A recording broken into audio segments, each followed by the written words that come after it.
Gjua është shpata e një kombi për të realizuar ekzistencën e vetë në hapësirën e planetit dhe mes kombeve të tjera. Ne dim që shumë kombe kanë humbur pikërisht sepse kanë humbur gjuhën e tyre. Gjithashtu jam me fat që jam këtu që është dhe Zoti Leskaj, sepse ai e vlerëson shumë punën tonë dhe ka ardhur shpesh në takimet tona dhe në të ardhmen ai mund të bëhet prap ministër i kulturës dhe mund të na ndihmë më shumë. Kur nuk thuhet kur. Këtu ne folëm përgjithsisht dhe përmendëm emra të mëdhenj që kanë folur në favor të gjuhës shqipe dhe të kombit shqiptar, duke përmendur edhe Leibniz dhe figura të tjera si Lamberti, por gjithsesi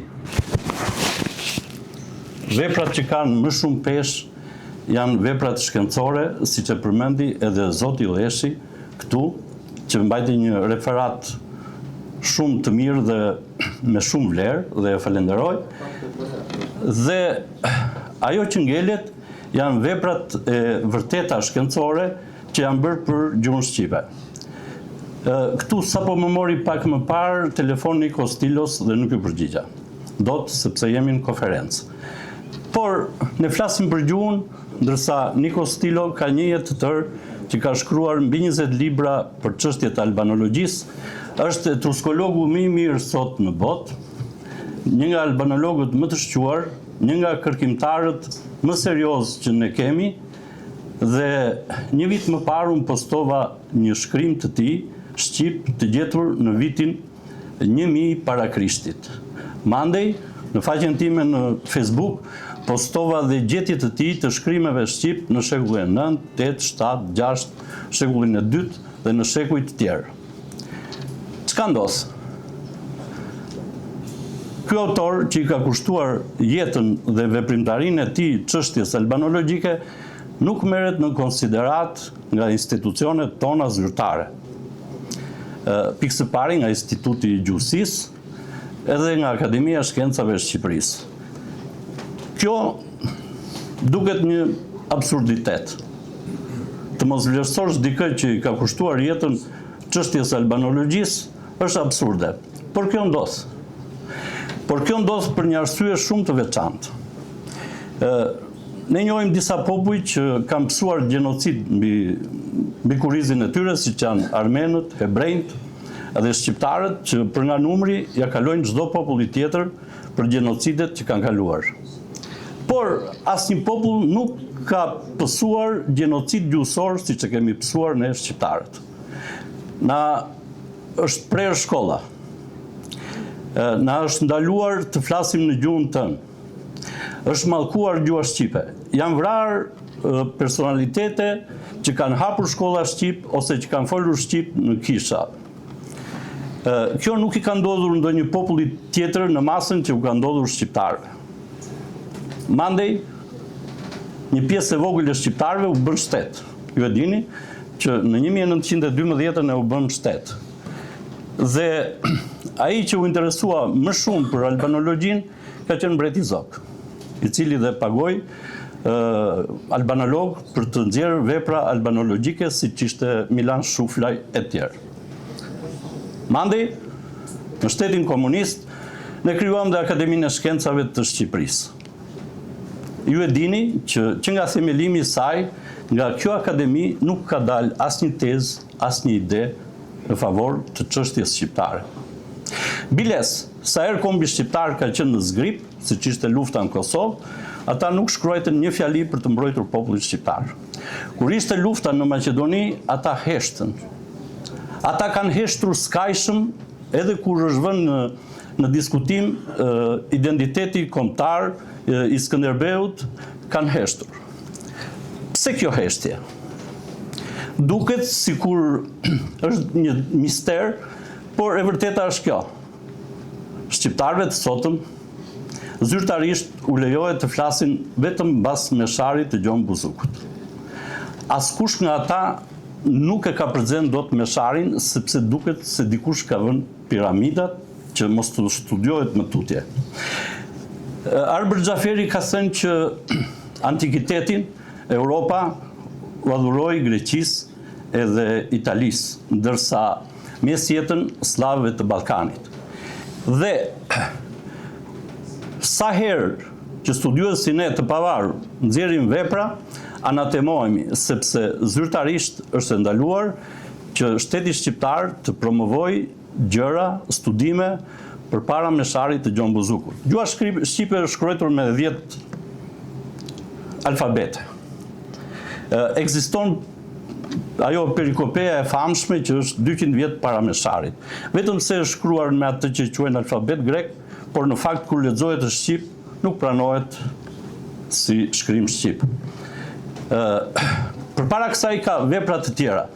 Në asnjë rast Instituti i Gjuhësisë nuk ka harxuar asnjë cent për të bërë studime për të gjetur shkrime të vjetra shqip. Ju e dini fare mirë që para Akademisë Shkencave janë 2 buste. Njëri është i Eqerem Çabejt dhe tjetri është i atij, si quhet, Alex Buda. Sa ishte gjallë Alex Buda nuk shkruajti asnjë vepër, asnjë libër. Në fakt, ai ka vepër, ka qenë kryecensori i shkencës albanologjisë. Asgjë nuk kalonte poshtë hundës tij. Prandaj, ky sistem që kemi sot dhe ai që kemi pasur e ka nderuar me një bust. Nëse shohim bustin tjetër është Eqerem Çabej. Edhe ai ka bërë një vepër etimologjike që e nxori shqipe 93% të huazuar. Pra shikojmë që nga kjo akademi zyrtare promovohen tezat slave që shqiptarët nuk kanë gjuhë të tyre. Janë të ardhur. Dhe çdo tezë tjetër slave e mirëfillt dhe luftohet me konsekuencë çdo ide që vërteton që populli shqiptar është nga populli më të vjetër me gjuhën më të vjetër në botë. Ju e dini shprehjen e famshme Eureka. E di gjithë bota. Do të thotë e pash, e gjeta. Në greqishtën e vjetër kjo është Evreka, që do të thotë E-V-R-K, K-E-V-R. Unë jam gjuhëtar dhe etimolog. Dhe unë jam autori një teorie që quhet teoria e mbrëmërfemave. Kam bërë 2 vëllime për etimologjinë e greqishtës dhe 2 të tjera për latinishtën.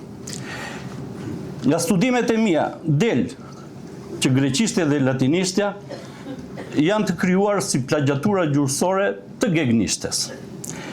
Ajo që ne i quajmë gegrishte, po t'i heqim gën del egërisht.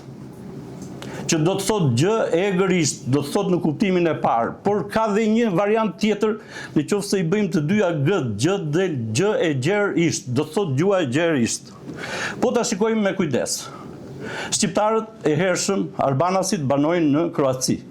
Pastaj vim poshtë kemi në Maltzi. Pastaj kemi në atë që quhet Maqedoni, kemi në Serbi, kemi në Greqi. Pastaj kemi më poshtë akoma në Turqi, pastaj kemi në Siri, kemi në Egjipt. Në kohën e Farukut mbretit Faruk ishin mbi 5 milion shqiptarë në Egjipt. Pastaj kemi në vendet arabe ngulmime që nuk janë studiuar kurrë me shqiptar. Pastaj kemi në jug të Italisë, pastaj kemi në Sardenjë Arvareshu. Më thoni një kombë tjetër francez, italian, gjerman, që tjetë kaq i përhapur rreth e rrotull detit Mesdhe. Nuk është rastësi, miq.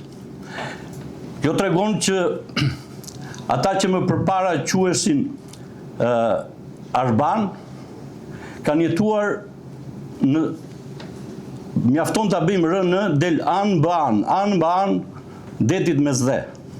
Nuk është rastësi që të gjitha mitologjit etimologjikisht referojnë të gjua shqipe. Nuk është rastësi që asnjë gjuhë tjetër përveç shqipes nuk mund të bëjë dot etimologji. Shqipja ka një veçori. Etimologon të gjitha fjalët e saj dhe etimologon dhe të gjitha fjalët e gjuhëve indoeuropiane. Mjafton të them një fjalë latine moneta, që ne i themi moneda. Gjua emërton funksionin përgjithsisht. Kur themi ka mba, do të thot ka mban, që mban, është para fjala ka e gegnishtes edhe folja mba me mbajt.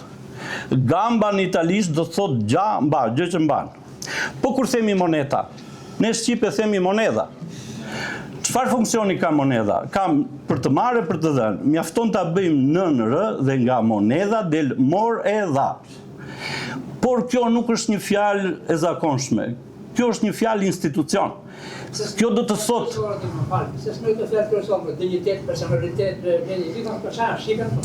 po unë këtu jam për 5 minuta. Shiko, dhe ato janë shqip, po ti nuk i ke lexuar librat e mi, edhe nuk di si të them. Unë nuk thash që shqipja është gjuha e parë në botë. Unë mbroj tezën se shqipja është qendra e gjuhëve indo-europiane.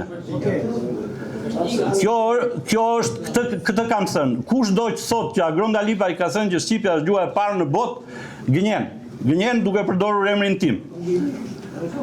Tani, duke qenë se familja e gjuhëve indo-europiane është familja më e madhe e gjuhëve në botë. Zoti Agron, që kontesa 5 minuta. Edhe në përputhje me subjektin e konferencës. Atëherë, unë kam dorëzuar tek ju një studim për të kemi një standard të ri të gjuhës shqipe. Siç thamë, ne jemi në një konkurrencë me shumë kombe të tjera. Ne kemi fëmijë dhe shumë nga fëmijët tanë kanë mësuar anglisht dhe në shtëpi flasin anglisht me njëri tjetrin se e kanë më të lehtë. Lasgush Poradeci ka thënë, standardi i shqipes duhet të jetë një folme shkodrane e ëmbëlsuar me pak toskërisht. Sa të drejtë ka pasur Lasgushi? Unë jam përmetar. Duke qenë përmetar, unë e flas standardin pa u shtrënguar sepse atë kanë vënë gjuhën e përmetit e kanë vënë si standard të gjuhës shqipe, nga që ishte Kostallari. Por në studimet e mia etimologjike del që gjuhët indo-europiane janë krijuar nga gegnishtja. Ju lutemi edhe zotin Aun. Unë si studiues i thellë i fjalës kam zbuluar parimet se si emërton gjuha. Si emërton gjuha realitetin. Gjuha kur emërton ka ca parime. Dhe unë kam zbuluar parimin që gjuha emërton funksionin. Kam zbuluar parimin që kur një realje, një send ose një fenomen nuk tregon funksion, gjuha emërton karakteristikën më kryesore. Pastaj është një parim që quhet parim metaforik. Pra, kur fjalët nuk referojnë as te funksioni dhe as te veçoria kryesore. Pastaj hyn në lojë parimet e tjera që nuk janë aq të rëndësishme, por janë që e vërteta e fjalës ndodhet brenda fjalës dhe shumë parime të tjera që bëjnë një 12 parime. Shpesh mua më akuzojnë sepse sipas akademikëve bëj një etimologji popullore. Në qoftë se zyrtarisht, ajo që quhet gjuhësi krahasuese përdor vetëm një parim, parimin fonetik dhe ignoron të gjitha parimet e tjera, unë mund të them me bindje që ajo lloj gjuhësie nuk është shkencore. Shkencore është një lloj ajo etimologji që respekton të gjitha parimet si gjuha emërton. Unë ju them me bindje se edhe mbas rreth 2 muajsh del një studim i një universiteti në Australi, i cili mbështetur në veprat e mia ka krijuar një program në inteligjencën artificiale, e cila do bëj atë që bëj unë mbështetur në parimet dhe në etimologjitë e mia, do të vërtetoj që shqipja etimologon të gjitha gjuhët indo-europiane dhe është qendra e tyre. Uroj t'ja kaloj mirë dhe më mbrapa, më duhet ta shkurtoj. Ju faleminderit. Që ka bërë kur ishte gjatë. Më thuani një vepër të Alex Budës. Po. Nuk thash për Çabein që nuk ka bërë vepra, po ka bërë vepra jo shkencore, në dëm të gjuhës shqipe.